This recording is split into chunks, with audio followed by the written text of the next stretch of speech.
성경 말씀을 보겠습니다. 누가복음 8장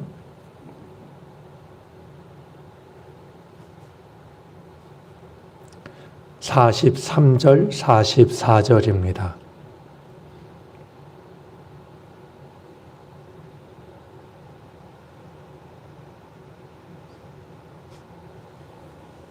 누가복음 8장 43절,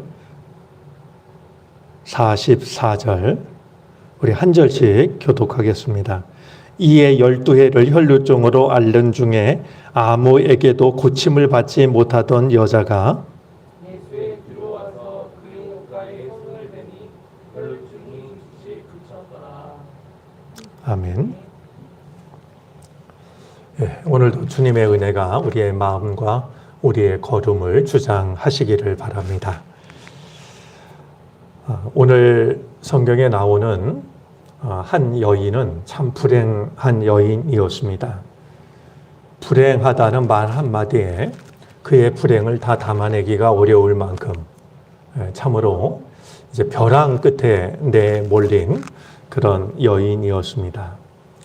아마 여인을 괴롭히고 있는 가장 구체적인 감정은 외로움과 세상에 아무도 없다라고 하는 나를 내 마음을 알아주고 또 나를 도와줄 사람이 아무도 없다라고 하는 그런 지독한 외로움과 이제 내게 남아있는 희망은 아무것도 없다라는 절망이었을 겁니다. 우리가 익히 알고 있는 것처럼 혈루증 걸린 여인이었습니다. 혈루증은 일종의 부인병으로서 비정상적인 출혈이 지속되는 현상을 말합니다. 이 혈루증에 대해서는 구약 성경에서도 엄격하게 그리고 분명하게 규정을 합니다. 대표적인 말씀이 레위기 15장이 되는데요. 이제 레위기 15장에는 우리 말로는 유출병이라고 이렇게 이제 표현을 하고 있습니다. 원래 그 여인의 그 생리 기간은 일주일 동안은 부정한 그런 기간이 되는데요. 그 기간이 지나도 이 출혈이 지속되면 부정한 그 기간이 계속해서 지속되게 됩니다. 여인이 앉았던 자리도 그러하고 또 이렇게 접촉했던 곳도 그렇고 심지어는 이제 그 여인의 손이 닿은 질그릇도 다 깨트려 버려야 될 만큼 이렇게 그 모든 것들이 다 부정하게 여겨지는, 그래서 계속해서 피를 흘려야 하기 때문에 그것이 그의 몸에 주는 그런 영향도 굉장히 컸지만 그 당시 위생시설, 위생도구도 그러하고 또 물도 귀하던 그런 지역이라는 것을 생각하면 이 여인이 겪었을 고충이 얼마나 컸을까라고 하는 것은 어렵지 않게 짐작이 됩니다. 이 여인은 어느 모임에도 참석할 수 없었고 어느 누구도 접촉할 수가 없었습니다. 그런 점에서 이렇게 마음이 힘들고 괴로우면 성전을 찾아가서라도 기도하고 믿는 자들을 만나서 위로를 얻는 것이 마땅했지만 그 모든 것들이 이제 법으로 차단이 되어 있는 이런 그 상태의 여인이었음을 우리는 이제 생각할 수가 있는 겁니다. 그 횟수가 12년이라고 말하고 있는데요. 오늘 우리가 가진 성경은 자세히 기록하고 있지 않지만 43절 말씀에 보면 아무에게도 고침을 받지 못하던 이 말 앞에 3이라고 하는 숫자가 나와 있고 어떤 사본에는 의사들에게 그 가산을 다 허비하였으되 아무에게도 고침을 받지 못했다. 이제 가지고 있는 모든 재산을 다 털어서 병을 고치려고 했지만 고침을 받지 못했다. 이런 그 옛 사본을 우리에게 소개해 주고 있습니다. 자, 이 여인이 예수님에게로 나아옵니다. 말씀을 생각하면 이 쇠가 자석에 끌리듯이 이제 많은 사람들이 예수님을 찾아오고 있는 것을 확인하게 됩니다. 사실 오늘 교회가 되찾아야 될 본질도 쇠가 자석에 끌리듯이 이렇게 그것이 육신이든 마음이든 절망에 빠진 이들이 예수님에게로 나아오는, 예수님에 대한 소문을 듣고 예수님께로 나아오는 그것이 필요한데요. 교회는 이 가장 중요한 본질을 어느새 잃어버렸습니다. 정말 어디에 기댈 데 따로 없는 이들이 예수님에 대한 소문을 듣고는 예수님을 찾아오는 이런 일이 일어나야 할 곳이 교회인데 그렇지 못하고 오히려 멀어져 가는 오늘 교회가 어떤 모습인지를 여실히 드러내주고 있는 바로 단면적인 일이라고 여겨집니다. 누구도 나에게 도움을 줄 수 없다라는 것을 알았을 때 여인은 예수님에게로 나왔습니다. 그런 점에서 예수님은 이 여인에게 그리고 병든 자에게 절망한 자에게 마지막 붙잡을 끈이었습니다. 물에 빠진 자가 지푸라기라도 붙잡는다라는 그런 말이 있는 것처럼 절망에 빠진 자가 마지막으로 붙들 수 있는 사람이 바로 예수님이었던 것이죠. 이 여인은 예수님에게로 나아왔지만 많은 사람들이 있었고 이 여인이 선택할 수 있었던 것은 예수님의 그 뒤로 가서 옷자락을 몰래 붙잡는 일이었습니다. 만약에 혈루증 걸린 여인이 이렇게 많은 사람들이 있는, 그래서 서로 몸을 밀치고 갈 수밖에 없는 그 무리 속에 끼어들었다라고 하는 것이 발각이 되면 그 하나만의 이유로도 돌에 맞을 수 있는 충분한 이유가 되는 상황이었습니다. 이 여인은 그 사실을 너무나 잘 알고 있었을 겁니다. 떳떳하게 내 병을 밝힐 수도 없는 그런 병이라고 하는 것을 12년 세월은 아마 이 여인에게 수없이 각인시켜 주었을 겁니다. 여인이 옷자락을 붙잡았던 일은 그야말로 목숨을 거는 일이었습니다. 그런데 이 오늘 성경 말씀을 보면 이 여인이 예수님의 옷가에 손을 대니 혈루증이 즉시 그쳤더라 라고 말합니다. 예수님의 옷을 만지자 혈루증이 즉시 나은 것을 몸으로 느끼게 됩니다. 오늘 말씀 속에서 우리가 깊이 생각해 봐야 될 것이 있습니다. 정해진 율법에 의하면 부정한 여인과 접촉한 사람이 부정해집니다. 그런데 이 부정하다고 여겨졌던 여인이 예수님의 옷자락에 손을 대자, 이 옷만 닿아도 이 옷에 그 손이 닿은 그 사람은 아침부터 저녁까지 부정해지고 그 옷을 빨아 입어야 되고 이런 몇 가지 규정들이 있는데요. 이 율법의 규정대로 하면 예수님이 부정해지는 거고 예수님은 그날 활동을 멈춰야 되는 거고 옷을 빨아 입어야 되는 거고 이런 여러 가지 이제 절차들이 뒤따라야 됩니다. 그런데 오늘 성경은 이 여인이 즉시 나았다라고 이렇게 말합니다.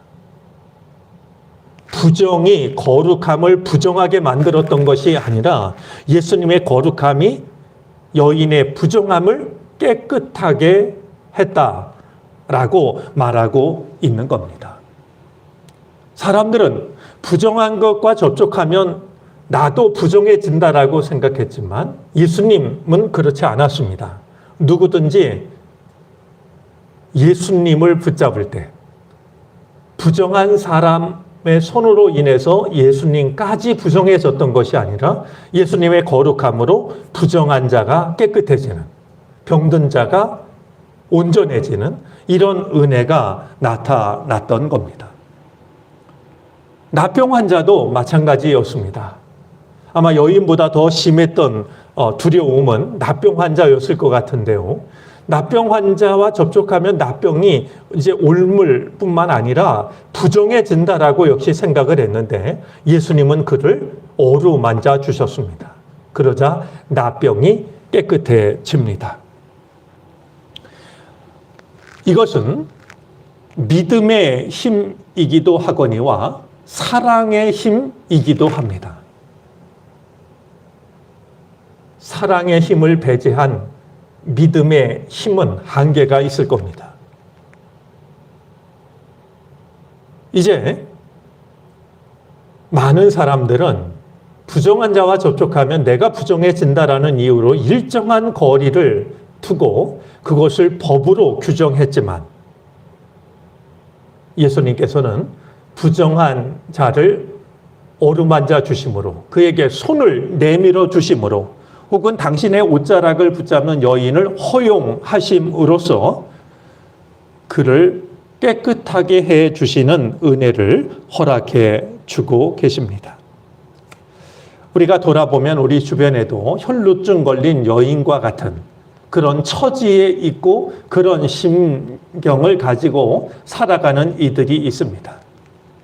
혼자 고립되어서 소외감 속에서 지독한 외로움과 절망 속에서 살아가는 이들이 있습니다.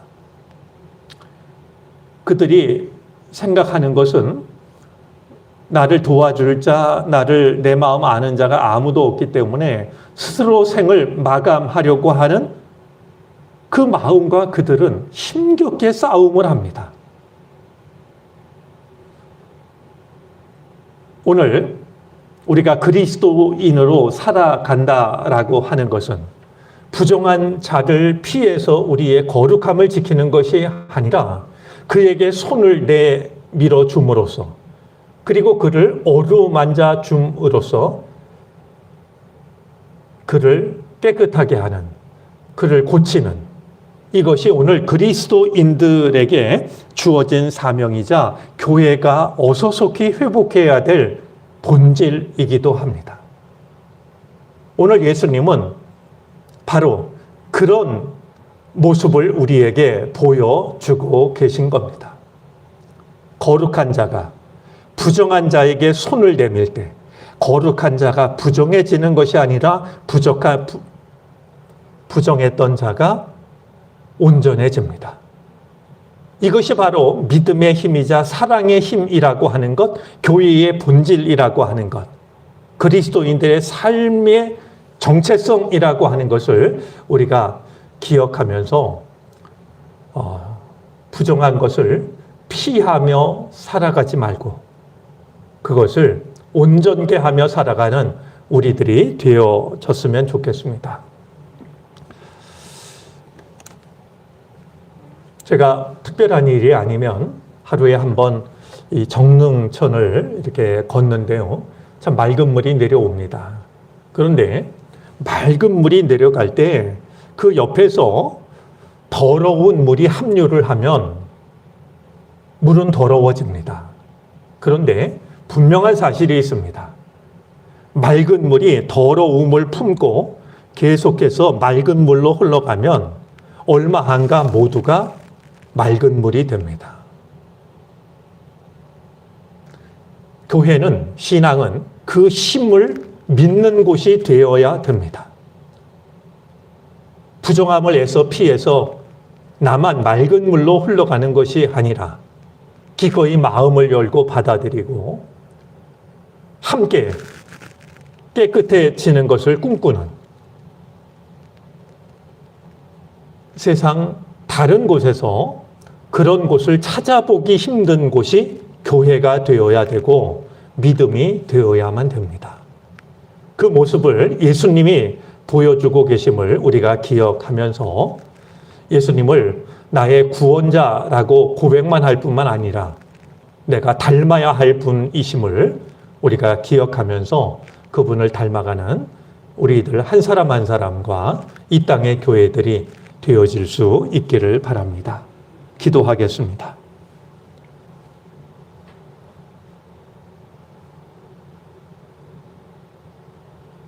계속되는 코로나 상황 중에도 이 새벽을 우리에게 허락하여 주시고 하루의 처음 시간 기도의 마음을 갖게 해 주시니 감사를 드립니다. 일용할 양식을 먹기 전 주님의 말씀을 먼저 생각하게 하여 주시니 이 또한 감사드립니다. 주님의 말씀이 생명의 말씀이신 줄 믿습니다. 부정한 자를 받아주심으로 그의 부정함을 깨끗하게 하여 주신 주님, 오늘 우리들의 믿음과 이 땅의 교회가 예수님을 닮게 하여 주시옵소서. 외면하며 거리를 두므로 나만의 거룩함을 지켜가는 반쪽 경건에 머물지 않게 하여 주시옵시고 품게 하여 주시사 함께 거룩해지는 은혜를 사모하게 해 주시옵소서. 아픈 이들에게 치유와 회복의 은혜를 내려 주옵소서. 낙심한 이들을 위로해 주시옵소서. 절망으로 기울지 않도록 주님께서 저희들의 마음에 힘을 주시기를 바라고 원합니다. 두려움에 빠진 이들을 주님이 기억하여 주시옵시고 저들의 마음을 누르고 있는 두려움을 평온함으로 바꾸어 주시기를 바라고 원합니다. 주님만이 주실 수 있는 마음의 평안을 허락해 주시옵소서. 경제적인 어려움을 겪고 있는 이들이 있습니다. 주님께서 찾아가 주시고 쌀독의 쌀이 떨어지지 않게 하여 주시며 살아갈 수 있는 힘을 아주 잃어버리지 않도록 주님께서 일용할 양식을 허락해 주시옵소서. 바다 한가운데 길을 내시고 마른 길로 지나가게 하셨던 주님의 은혜가 저들에게도 나타나게 하여 주시사 주님 생각지 못했던 저들이 붙잡을 수 있는 주님의 손길을 발견할 수 있도록 하여 주시옵소서. 이곳에 세우신 정론교회를 기억하여 주시고 이 어려울 때 주님의 선한 도구로 온전히 쓰임받게 해 주시옵소서. 다음 세대를 기억하여 주시고 주여 저들이 믿음이 약해지지 않도록 잃어버리는 일이 없도록 도와주시기를 바라고 원합니다. 말씀의 빛을 따르게 하여 주시옵시고 이제 저들에게 깨끗한 심령 속에 하나님의 말씀이 새겨지게 해 주시옵소서. 이 나라 이 민족을 기억하여 주시옵시고 하나님을 모신 복된 나라 복된 백성 되게 해 주시옵소서. 미정자들에게 함께하여 주시사 무엇보다 하나님을 두려워하게 해 주시기를 바라고 원합니다. 하나님께서 원하셨던 정의와 공의가 강물처럼 흘러가는 이 나라 이 민족 되게 해 주시옵소서.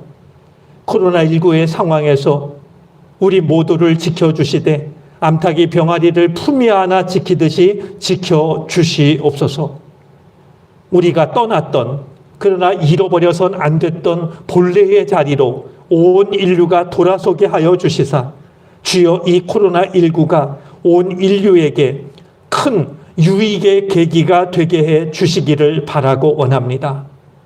오늘은 수요일입니다. 영상 예배라 할지라도 정성으로 예배하게 하여 주시옵시고 우리에게 주시는 말씀이 다시 한번 우리에게 위로와 힘과 생명이 되게 해 주시옵소서. 우리가 주께 마음을 바칠 때 오셔서 우리의 기도를 귀 기울여 들으시고 주님께서 은혜를 베풀어 주시사 우리의 생각을 뛰어넘는 하늘의 놀라우신 은혜를 경험하게 해 주시옵소서.